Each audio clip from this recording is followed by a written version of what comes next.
Welcome to study circle. अगर आप BPSC teaching recruitment exam की तैयारी कर रहे हैं या फिर झारखंड टेट मेंस या फिर सहायक आचार्य 6 to 8 एग्जाम की तैयारी कर रहे हैं तो ये वीडियो आपके लिए बहुत यूजफुल है। तो इस ऑनलाइन सीरीज में आज हम लोग class 11th standard political science का जो है चैप्टर 2 स्वतंत्रता के बारे में पढ़ेंगे। इस ऑनलाइन सीरीज में इस चैप्टर के जो भी इंपॉर्टेंट पॉइंट्स है और जो है ये काइंड ऑफ समरी को मैंने यहाँ पे पढ़ाने का कोशिश किया है। तो चलिए शुरू करते हैं। अगर आप इस चैनल में नए हैं तो चैनल को जरूर से जरूर सब्सक्राइब कर लीजिए और अगर वीडियो पसंद आता है तो इसे लाइक करें, शेयर करें और अपने सुझाव जो है कमेंट बॉक्स में जरूर लिखें। तो इस चैप्टर के परिचय में क्या है कि मानवीय इतिहास में अनेक ऐसे उदाहरण मिलते हैं जब आप अधिक शक्तिशाली समूह ने कुछ लोगों या समुदायों पर अधिपत्य जमा लिया एवं उनका शोषण किया है। तो इतिहास में हमें ऐसे वर्चस्व के खिलाफ जो है उत्कृष्ट संघर्षों के प्रेरणादायी उदाहरण भी देखने को मिलते हैं। और स्वतंत्रता के लिए क्या है कि संघर्ष लोगों के स्वयं पर नियंत्रण व स्वतंत्र क्रियाकलापों की आकांक्षा को दर्शाता है। लोगों के विभिन्न प्रकार के हितों एवं आकांक्षाओं को देखते हुए किसी भी सामाजिक जीवन को कुछ नियमों एवं कानूनों की आवश्यकता पड़ती है और ये विवाद का विषय रहा है कि स्वतंत्रता की क्या सीमाएं होनी चाहिए, जिसके परिणाम स्वरूप किसी भी समाज की क्या है कि आर्थिक एवं सामाजिक संरचनाएं जो है प्रभावित होती रहती है। तो इस चैप्टर का परिचय है और यहाँ पे इसमें बताने का कोशिश किया है कि जो भी मानवीय इतिहास में उसमें हम लोग को ऐसा बहुत सारा एग्जाम्पल मिलता है कि किस तरह से जो है विभिन्न शक्तिशाली समूह ने जो है कमजोर समुदायों पर अधिपत्य जमा लिया और उनका शोषण किया और उन्हीं शोषण के विरुद्ध में क्या है कि संघर्ष भी हुए और संघर्ष का भी बहुत सारा उदाहरण मिलता है। और संघर्ष का परिणाम यह कि लोग स्वतंत्रता के लिए संघर्ष किया, स्वयं पर नियंत्रण और स्वतंत्र क्रियाकलापों की आकांक्षाओं को दर्शाता है।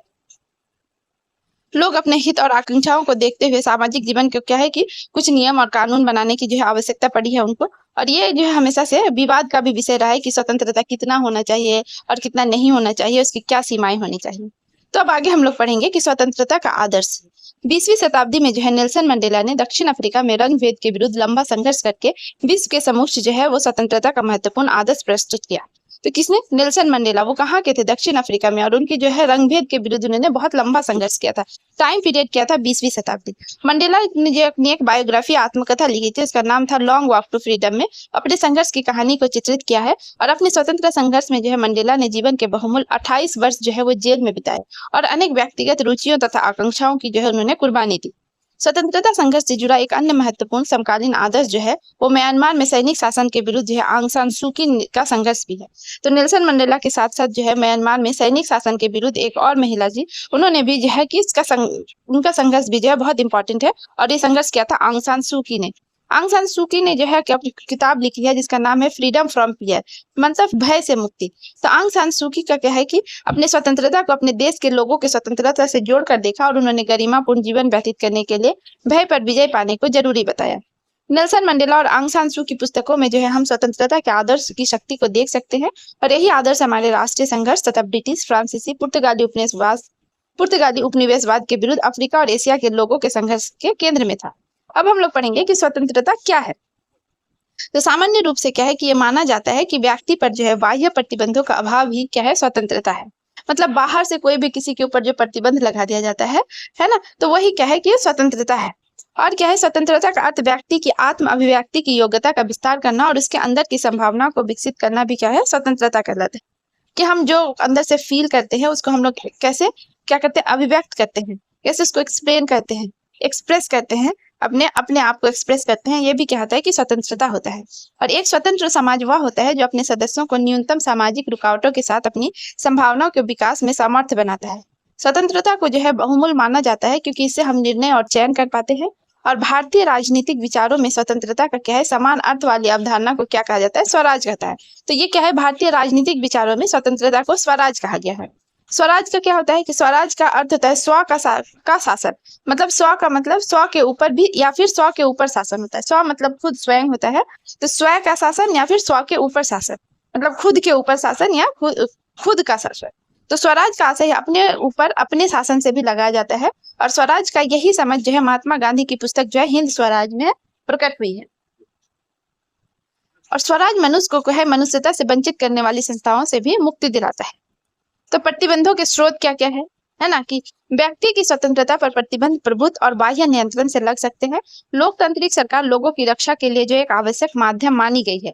व्यक्ति की स्वतंत्रता पर प्रतिबंधों के जो प्रमुख स्रोत क्या क्या है? तो पहला तो है कि प्रभुत्व व बाह्य नियंत्रण, दूसरा है सामाजिक असमानता और तीसरा है अत्यधिक आर्थिक समानता।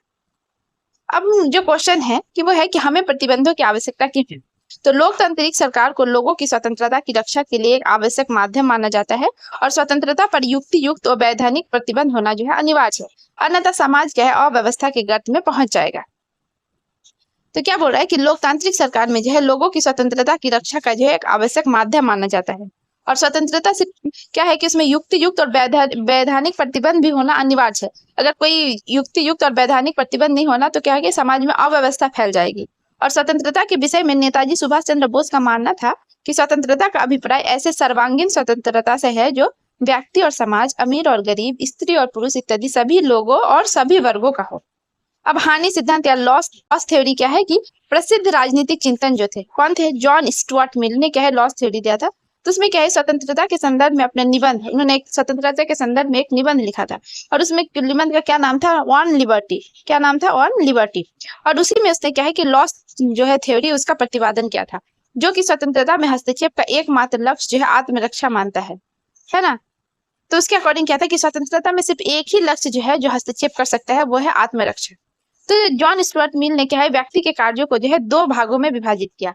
कितना? दो। और क्या क्या था कि पहला तो स्व संबंध कार्य यानी कि एकदम पर्सनल, और पर संबंध कार्य जो होता है कि जो दूसरों से रिलेटेड। और उन्होंने स्वतंत्रता के दो आयाम भी बताए। तो पहला क्या है कि नकारात्मक स्वतंत्रता यानी कि बाहरी प्रतिबंधों का पूर्णतः अभाव, और दूसरा सकारात्मक स्वतंत्रता यानी कि युक्ति संगत प्रतिबंधों और हस्तक्षेप से युक्त। तो नकारात्मक स्वतंत्रता में क्या होता है कि स्वतंत्रता इतना ज्यादा है कि किसी भी तरह का कोई प्रतिबंधता नहीं है, तो इससे क्या होता है लोगों में और समाज में अव्यवस्था फैल जाती है। और सकारात्मक स्वतंत्रता वो है कि उसमें क्या है कुछ युक्ति संगत प्रतिबंध और हस्तक्षेप इससे युक्त होता है। इससे क्या होता है लोगों में क्या होता है कि व्यवस्था बनी रहती है। अभिव्यक्ति की स्वतंत्रता यानी कि फ्रीडम ऑफ एक्सप्रेशन। तो इसमें क्या है कि स्वतंत्रता का एक सर्वांगीण महत्वपूर्ण पक्ष क्या है? अभिव्यक्ति की स्वतंत्रता है। और इसे क्या कहते हैं? अहस्तक्षेप के लघुत्तम क्षेत्र से भी जुड़ा हुआ माना जाता है। 19वीं सदी में क्या होता है कि मिल जो थे, जॉन स्टुअर्ट मिल, अपनी कृति ऑन लिबर्टी में वर्तमान में गलत या भ्रामक लग रहे विचारों पर अभिव्यक्ति की स्वतंत्रता की वकालत की है। और मिल का क्या मानना है कि जो आज स्वीकार विचार नहीं है, हो सकता है कि आने वाले समय में वो बहुत मूल्यवान ज्ञान में परिवर्तित हो सकते हैं। और स्वतंत्रता के उपयोग से हमें उससे जुड़े कार्यों और परिणामों का उत्तरदायित्व भी जो है वो स्वीकार करना चाहिए। अब आगे हम लोग जानेंगे कि रंगभेद जो है, इसे अपार्थीद भी कहते हैं। तो रंगभेद क्या है? तो वो स्थिति या नीति जिसके अंतर्गत शारीरिक रंग के आधार पर प्रजातिगत भेदभाव किया जाता है। अलगाववाद क्या है? इसे सेपरेटिज्म भी कहते हैं। तो वो अवस्था एवं धारणा जिसमें समाज के कुछ विशिष्ट वर्गों द्वारा अन्य वर्गों से स्वयं को श्रेष्ठ दर्शाने का प्रयास किया जाता है तथा स्वयं को क्या है औरों से अलग माना जाता है, यही क्या है? अलगाववाद है। मतलब क्या है कि एक ग्रुप, अगर दो ग्रुप है तो क्या करे, पहला ग्रुप दूसरे ग्रुप से अपने आप को या तो ऊंचा मानेगा या फिर दूसरा ग्रुप हीनता के भाव से क्या है वो अपने को नीचे मानेगा। मतलब ये दोनों मिलना जुलना पसंद नहीं करेंगे, तो ऐसे जो होते हैं उसे अलगाववाद कहा जाता है।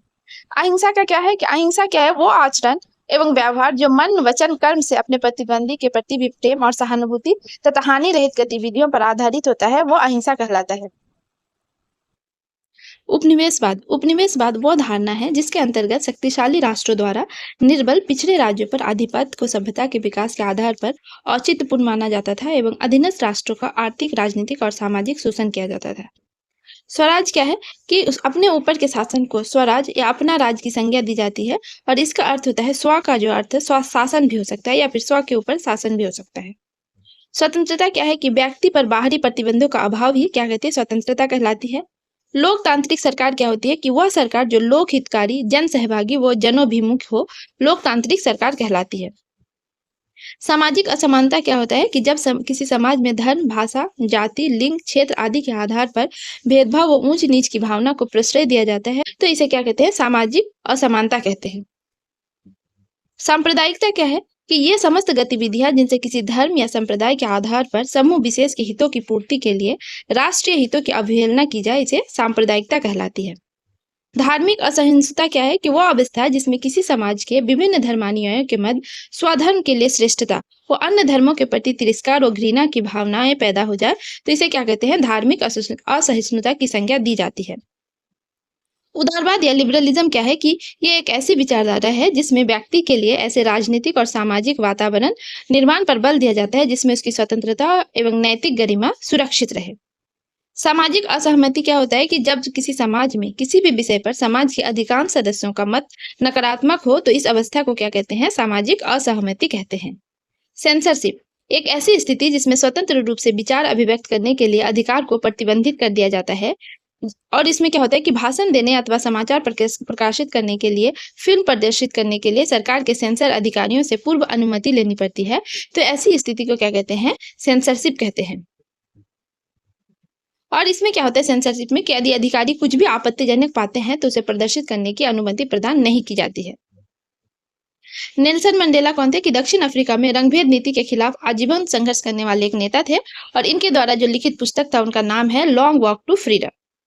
आंग सान सू की म्यांमार में स्वतंत्रता और अधिकारों के लिए संघर्ष करने वाली एक साहसी महिला थी और इनके द्वारा क्या है कि इनके द्वारा लिखित पुस्तक का नाम है freedom from fear. Mahatma Gandhi भारतीय स्वतंत्रता संग्राम के महानायक है और इनके द्वारा लिखित प्रसिद्ध पुस्तक जो है वो हिंद स्वराज है।